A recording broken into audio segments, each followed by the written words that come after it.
everyone, welcome back to my channel. As you see, I have a special guest.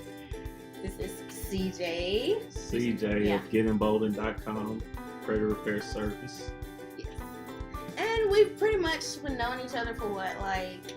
It's been a while. For a while, yeah, since like college. So, yeah. We just linked up on like Facebook. Seen where you had this credit repair service, and yeah, we made this happen. So we came up with like a little game, and it's based on the credit that you had questions about on Facebook and on Twitter.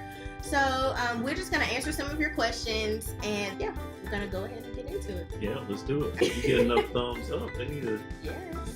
Up and subscribe. Subscribe, like, thumbs up, like it right now. Don't wait. If you're hearing this, what you waiting on? Thumbs up. Here's the questions here. So yeah. Shake it's it a up big bowl. I got a kind of big bowl. There's only like a couple questions in there. So. All right. Okay, this is not a question, but this is a fun fact. Okay, fun fact time. Joint accounts affect your credit score. However, there are no joint account credit scores. That makes sense. So even if you're married or anything, you have two separate credit scores. So you both need to have good credit, but if you don't, it won't directly affect you like that in that sense. Okay.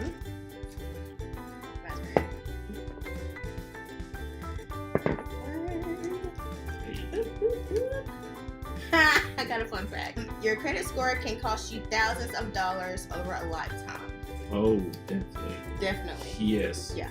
So basically what that means is if you have a low credit score, then you're going to have a higher interest rate, and you're going to pay more out of pocket over time as opposed to having a higher credit score. If you have like an A level, which is like from 850 to like 700, you're not going to really pay that much in interest over the life of the loan. Mm-hmm. Yeah, it makes everything easier. Any type of loan or any type of credit you can apply for, your interest rates will be lower. You'll get lower down payments. Just overall a better deal. I mean, having bad credit just costs you way more in everything. Like, I mean, whole mindset is different. Mm-hmm. So, okay.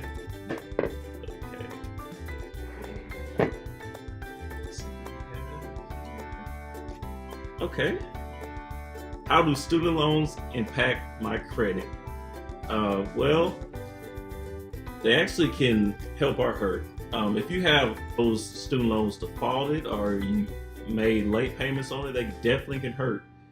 100% sure on that one. They can definitely hurt your credit. But since it is an installment loan, it actually can be a good thing on your credit score. If you're paying on it on time every single month, that reports to all three of the credit bureaus, so it can definitely be a good thing for your credit. So don't think just because you have student loans that affect you in a negative way, because it doesn't necessarily mean that, but it can.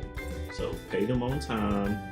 If you don't have anything set up, please Sally Mae, wherever you have, set it up, because it's important. Because if not, they will hit you with that late payment, and that will drop your score down dramatically. Very quickly too. I'm talking about like 100 plus points, quickly, because your payment history accounts for the most amount of your credit score. It's 35% of your score. Doesn't sound like a lot, but okay, you have the total amount of points you can have is 550 points, because the lowest score is 300 and the highest score is 850. So 850 from 300, 550 points. 35% of 550 is around like 193. Mm-hmm. So you can, the best possible score you can get out of your payment history, if you pay everything on time, is 193 points. So imagine if you have late payments. That's why it shoots down so fast, because you're losing, over 100 points no matter where your score is. So you definitely want to take care of those student loans if you have not. But if you have, good, because it'll help your score. It'll show that you're paying on an installment loan and you can pay on time. So all credit is showing, how you can pay things, your payment history. So, yep. Yeah.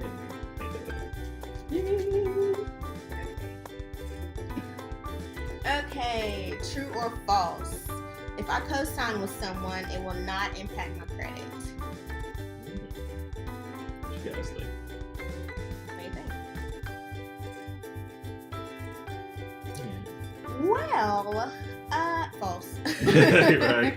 Because for one thing, anything that you sign your name to, you're taking responsibility for. They have your social security number, it automatically can go on your credit report. Anything like that. So if you do co-sign with someone, you're saying, hey, I'm agreeing with this person to take care of this responsibility. So if they don't take care of their part, then it's going to impact you. Just like a credit card, if you're an authorized user. If they don't pay the bill, then it's going to come back on you too. It's going to impact your credit score. So yes, it will impact your credit. So please be mindful of that. Please be mindful of whatever you sign up for and the people or the person that you do sign up with. If it's a friend, you have a falling out or anything, then yeah, that can really impact. So you may want to be careful with who you sign up with and everything like that. So yeah. And all right. Okay, what do we have here? When car shopping and searching for better rates, does it count as one hard pull on your credit or a bunch of hard pulls? Is there a specific time frame, such as 14 days or 30 days? So what do you guys think? Okay, so it does actually count as one hard pull in a specific time frame. So even if you look at your credit report and you see, because you know how it is sometimes when you're applying for a car or something like that, they'll run your score like 10 plus times, sometimes, yes, depending on the specific case. But yeah, even though it shows as a lot of different hard pulls, it'll only count as one within 30 days if you're car shopping, or it could be student loans also. Any type of hard inquiry that could pull more than one time within those 30 days, if it comes from the same lender, it only count as one inquiry, even though it'll show up on your report as several inquiries. It could be like between 10 or 20 or more, because sometimes they could continuously run your credit and try to get the best deal and everything, depending on the case. But it will count as separate hard pulls, and each time you pull your credit, it'll actually decrease your score a little bit, not by much, but 2 to 5 points or something like that. Not much, but even though, with that being said, you still want to be very cautious about running your credit. Me myself, I do not apply for credit unless I absolutely need to, or it's a strategy to it. I don't just run it just for no reason. I know exactly what I'm doing when I do it. So even if somebody tempts me at a department store or something, you get 15% off. No, I know exactly what credit cards I want to apply for. I know exactly when I apply for credit, because I'm not, I don't want to have all those inquiries on my reports, and I don't want to bring my score down for no reason too. So it's a little extra tidbit in there. I know the question was about the multiple inquiry, just a little, a little something. Hey. Oh man. Okay. Okay. All right. Yeah. We had 2 in here. Okay. What drops your credit score? Do you know this one? Well, what can drop your credit score? Let's see. Delinquencies. Payments. Yeah, late payments. You have collections, charge-offs. Like we just said, inquiries. Like if they keep pulling, I want to let you know that it's really the hard pulls. When they're pulling, like if you're getting a loan or anything, the soft pulls really make a difference with your credit report. It's just the hard pulls. If you're not sure which pull is a soft or hard pull, you can just ask whoever when you're applying for credit. Typically, the way I try to explain to people, if you're applying for new credit, most likely it's a hard pull. But if you're just looking at your already established credit, it's probably a soft pull. But pretty much everything could lower your score if you're not paying on time. So like I said, with the student loans, I always tell people this: make payment arrangements. Do not let things go in default. Whether you have the money or not, it's not about you having the money or not, because it's just like when you're borrowing money from a person. Yeah. And if they don't call or text you back, you're more upset now at the fact that they're not letting you know anything, they're hiding. Right. More than just the actual money. It could be Yeah. $20. You're like, okay, see, they just not gonna text me back. They just not gonna answer the You phone. avoided me? You avoided me.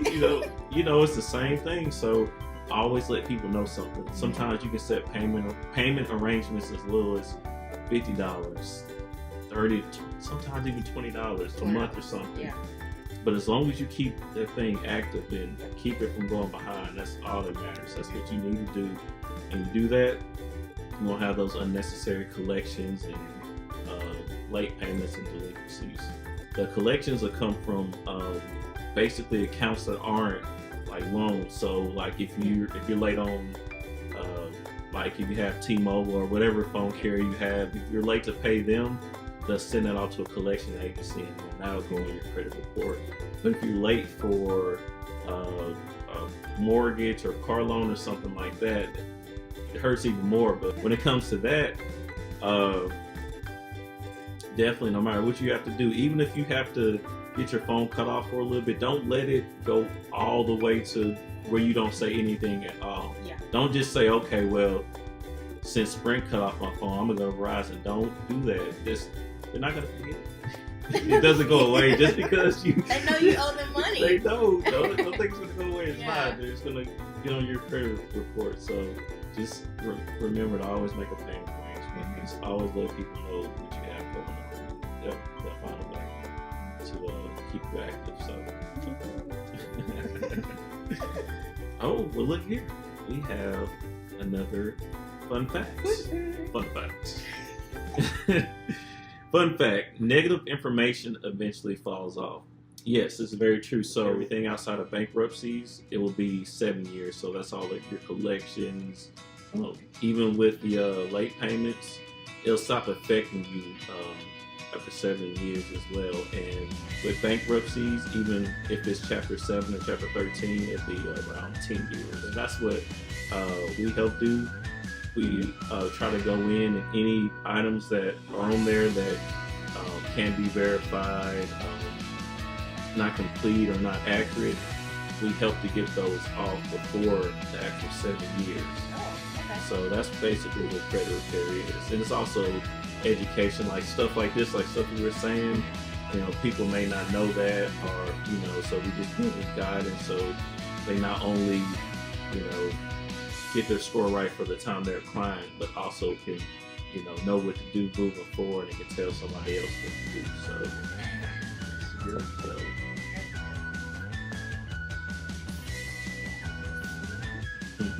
very professional. Okay. Okay, true or false? If a collection company calls me about an old debt, I'm obligated to pay, no questions asked. They say sometimes. They try. Yeah, they try. They definitely try. Relentless. False. No, ask questions. You do not. When a collection agency calls saying, "Hey, are you so and so? You owe us money." No, don't verify anything. Don't give them anything. You always have something in writing. It's called a debt validation letter. Have them send you something saying, "Hey, on this paper, you owe this debt. This person owes this." That's questions. Always try to figure out. Always investigate first before you say, "Hey, okay, I'm gonna pay this debt." It's just like the legal system. Innocent until proven guilty. Right. Exactly. So don't just go off paying everything just because somebody says that you owe it. So with collections, they are the exact same way. Collections that are already on your credit report. I'm not telling you to not pay your bills and not, to get collections on your account. No, because we were just saying that. Do not do that. At all costs, do not do that. But if they are already on there, like now, I'm saying like right now, not get a new one, but they're already on there, doesn't actually guarantee that they will remove it. 9 times out of 10, they won't remove it. So it'll actually just still be on your credit report as paid. Whether you paid or not, it's going to be there. It's still going to be there. So yeah, even with debts where they're calling you, like Tiffany was saying, are ones that have been on there since a couple of years back or something like that. Yeah, you don't have to pay those unless it's verified that you have to pay them. So yeah, it's an assumption really. You just assume they're going to pay it, but they're going to take it off, but not. I see that so many times. So I'm looking at credit from a lender standpoint. You're looking at the credit and you see the collection is still on there and you see paid. So it's still going to factor in to, okay, well, like different financial institutions, they have different criteria. So when I'm looking at that, it's kind of like, oh, well, they have a collection, but it's paid. So if you do have a collection on there and it's not paid, you're going to have to either clear that up beforehand, or they're not going to be able to go through with the loan depending on how much you owe them, or how much is charged off, or all of that. All of that factors into it. So if it's a collection and it's paid, you do have somewhat of a better chance to get the loan because it's paid for. You worked it out with the collector and everything, but it's still gonna be. Yeah, so gonna be on there. It's still gonna affect you. This question says, how does bankruptcy affect your credit? You know what? I'm gonna pass this one to you because you're coming from a lender's perspective, and I just look at it from the actual credit. From a credit side, actually be on your report. So okay, cool. So bankruptcy, it affects your credit a lot. So it depends on what you file. If you file Chapter 7, then what Chapter 7 is, it completely wipes everything off of your credit. It's like starting over. So if you start over, then you really don't have credit. Chapter 13 is basically if you set up a payment plan. It's like you can go through the court system and they consolidate your loan all in one, so you make payments on it. So your score does kind of drop a bit, but it's not as much as you filing for Chapter 7. So that's pretty much how it works. Even though it will drop your score line, the end all be all. If you can avoid it, please do. But if it's the absolute, last resort and you have to do it, so we understand. But at the same time, just keep in mind it's not the end, in your life or anything. You can even bounce back from bankruptcy. So okay, I have one right here, and it's true or false. Right, I love these. So I can get a free credit report monthly from annualcreditreport.com. It's the tricky one, creditreport.com.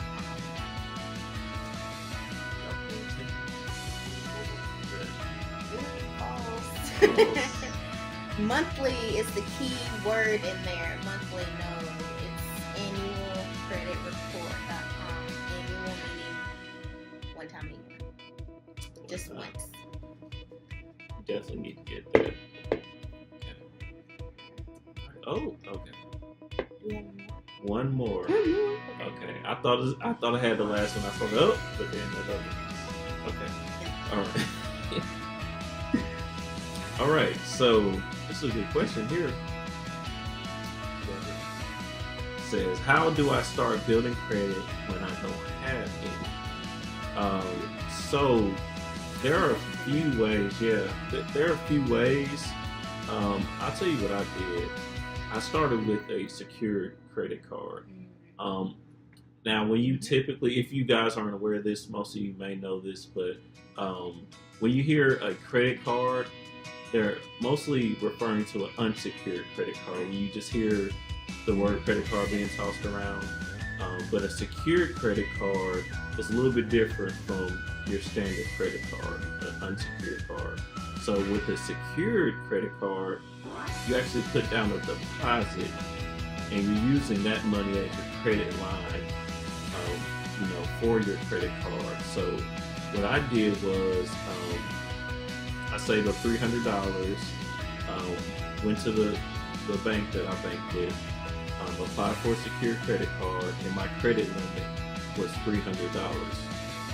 So, but the good thing about it is now I can't speak for every single bank and every single institution, but For the most part, they will give you your deposit back if you use the card correctly for 6 months, a year. Sometimes it's a little more. It could be a year and a half. But eventually, if you use your card correctly, you will get the deposit back. I got my deposit back.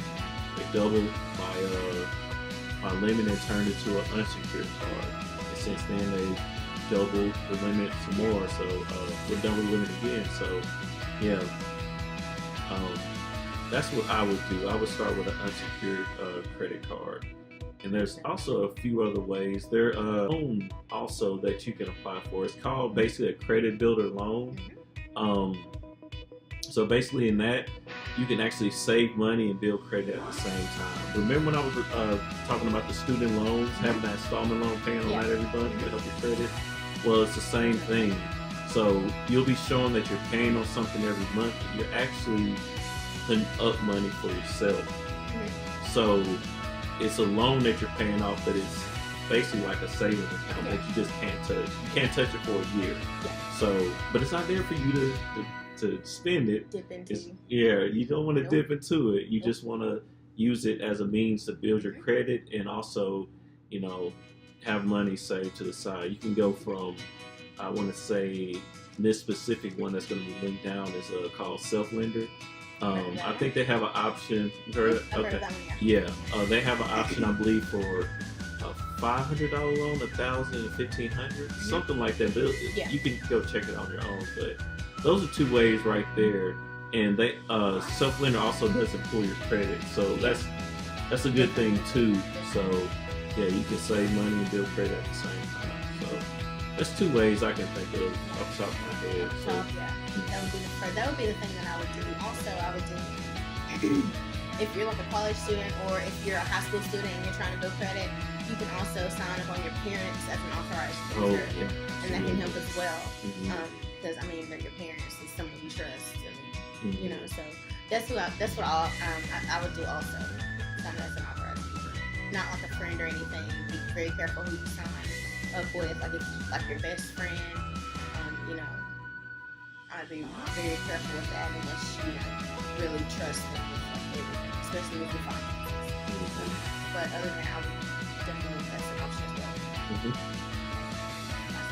That's the one.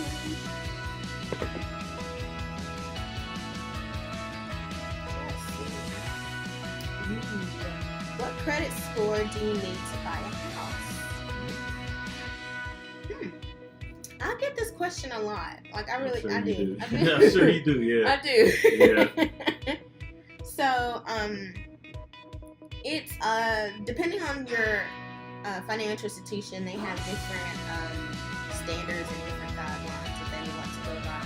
But the most is, I would say, the credit score would be 620. That would be your optimal. That would be the credit score that you would want to have. Like 580 or below. But it really depends on if your circumstances. It's a case-by-case basis, depending on that. But if your credit score is not really that high and you're trying to get a home, I would definitely go with a government-backed loan. Like maybe USDA is like 620, and the FHA is like 580. So that would be your range right there to get a home. Also with that, you might want to take into consideration the person if you're married, because when you're married, a lot of things change. That person has legal rights to that property, so you want to be careful with that as well, because if they are a joint owner on that loan, their credit score is going to be pulled as well. And like I said, different rules, different regulations, but if their score is not the same, it's not up there with yours, and yours, you kind of have the same kind of score, you might want to take that into consideration as well and start building on your credit before you actually apply for the loan. I was going to say that if you did just say, I was going to say the same thing. Don't start when you thinking about it. Just go ahead. Actually, you should always be trying to improve your credit score, I think. That's just my opinion. I think credit score. But it is definitely. I feel like they probably still have plenty of questions. We covered some really good ones. So. If you do have any more questions, please leave them down in the comment section below, or you can leave them on my Facebook or my other social media sites. So my Facebook as well. You link me and ask me questions. Look, even though it's a credit repair business, you can just ask me questions. I won't try to sell you or anything like that. You can just ask me questions, and I'll definitely get to you. So yeah, that is the end of this video. Make sure you comment, like, and subscribe, and I will be back with you again next week. Boom. Bye, y'all. Bye.